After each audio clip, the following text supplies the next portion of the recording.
What if you didn't do anything? What if you stayed the same? You didn't take any action. You just watched someone else live their dream, build from nothing to become something. What if that was you? What that is your consciousness eating at you every single day. Because I've had people I've spoken to, I used to work at a job in a factory. They had dreams. And I remember one guy I would speak to and I'd say to him, as soon as I met him, as soon as I got there, I said to him, dude, I said, in 1 year, I'm not going to be here. And I hope you aren't either.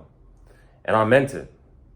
And now it's 3-4 years later, he's still in a factory job, which, hey, is not the worst situation. But guys, don't watch someone else build their dreams. You have to do your own thing. You have to build your own self. No one is coming to save you. So much comfort in Australia, so much comfort in America where people just sit there and consume other people's lives and they start to hate their own. But they only start to hate their own because they're not actually taking any action to move forward, to progress in their lives, to get closer to that dream life. It all starts with your best self, guys. Habits. What are your thoughts? How do you speak to yourself? Affirmations during hard times. Who are you? You know, I used to be very undisciplined. I used to eat whatever I wanted. I didn't have the right blueprint for fitness, so I was overweight, I was fat. I didn't really realize that for a long time. I just thought I was doing the right thing just because it seemed like it was the thing, but I was assuming the whole time. I didn't actually invest in myself. I didn't actually have a blueprint that was guaranteed a result at the end of it. I didn't understand personal development. I only got into personal development at 25. Guys, I'm now 29. I live overseas. I earn money from overseas as well, so I can live anywhere I want as long as I have an internet connection on my computer. Now, that was a dream a long time ago when I was in a factory. I wanted to travel the world, earn money online and all that stuff, and slowly I progressed from that. But it was something I always had in my head. Guys, I remember sitting in work at the factory and everyone was chatting, they were smoking, they were eating, they were talking shit. I was the only motherfucker that was reading a book on personal development. I was the only one. And look, 3 years, 4 years later, I'm the only one that's out of that place. Why? Because I was making sacrifices, guys. I was putting in the time. Everyone has the same 24 hours every day. So there is no excuse. There is no, oh, but you don't understand. There is none of that bullshit. You either choose to have a victim mindset or have a winner's mindset where you won't accept less. You won't accept excuses from yourself. You'll go and get it. Whatever it takes, guys. Because if you really wanted that life, you would have it by now. You would have already made the sacrifices, made the commitments, did what you had to do to get that result. But you haven't. Why? It's because you don't want it that bad.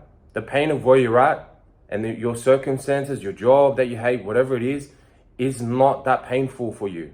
Because if it was so painful, then it would be actually less painful to take the action, to take the change, to change your life. But you haven't done that yet. So I guess we'll just keep watching other people grow. We'll keep watching other people elevate. And then your consciousness will still slowly start to eat at you from the inside out.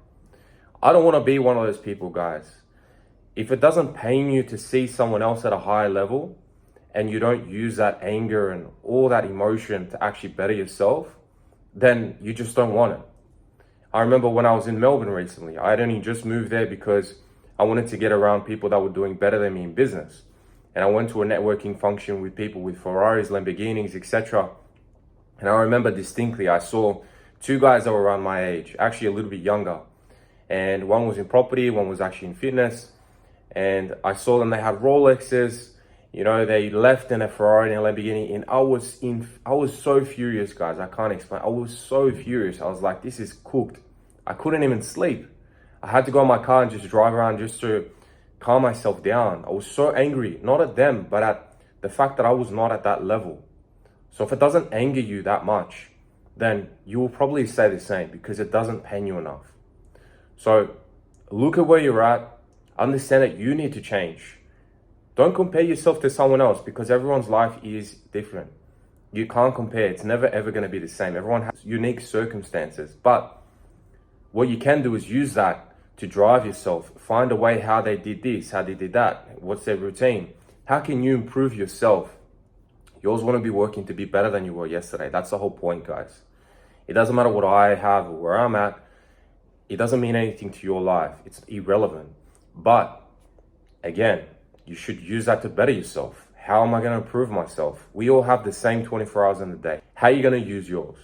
That's the question.